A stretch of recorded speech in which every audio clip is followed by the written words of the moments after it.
লাগান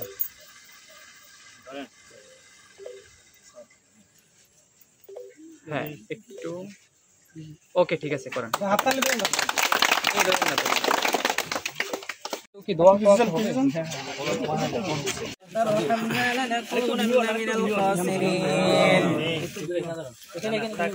من أزواجنا وذرياتنا قرة أعين واجعلنا للمتقين إماما আপনাদের সবাইকে আপনারা এখানে আসছেন আপনারা জানেন এখানে এই মাইসকারের ইউনিয়নে এইটা একটা গুরুত্বপূর্ণ ব্রিজ ছিল এটা বিগত অতিবৃষ্টির কারণে প্রায় 30 থেকে 35 দিন আগে ব্রিজটি ভেঙে যাওয়ার কারণে এই রাস্তাটি ডিসকানেক্ট হয়ে গেছে।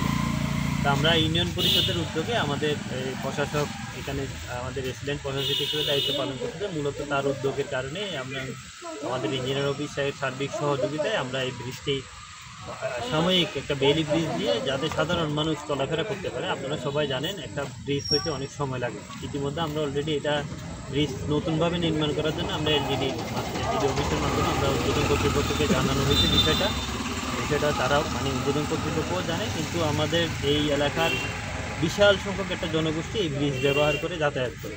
তাদের কথা চিন্তা করে আমরা এটা সাময়িক ব্যবস্থা হিসেবে আমরা একটা বেলি ব্রিজ এখানে স্থাপন করছি যাতে জনগণের কষ্টটা সাময়িক সময়ের জন্য হলেও একটু লাঘব করা যায় মেনটেন করতে গিয়ে। আর যেগুলো আমরা দ্রুত সময়ে করা সম্ভব এগুলো আমরা সর্বাত্মক চেষ্টা করি যেন দ্রুত সময়ে জনগণের পাশে গিয়ে আমরা যেন দাঁড়াতে পারি। দাঁড়াইছি এখান থেকে আমার সামনে ছিলরা পেছনে অজবন ব্রিজের থেকে শুরু অজবন। আচ্ছা, অজবনের ভিতরে ব্রিজটা পড়ছে অজবন এরিয়ার ভিতরে। ব্রিজটা ভাঙাতে আমাদের এলাকাবাসী মানুষের অনেকটা দুর্ভোগ হচ্ছিল।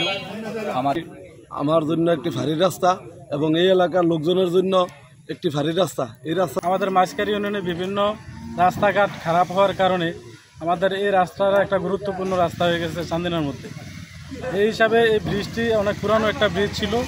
এই ব্রিজটি ভেঙে যাওয়ায় আমাদের টোটালি মনে করেন যে 30-40 হাজার মানুষ আসলে রাস্তাঘাটে না চলতে পারে, অসুবিধায় পড়েছে।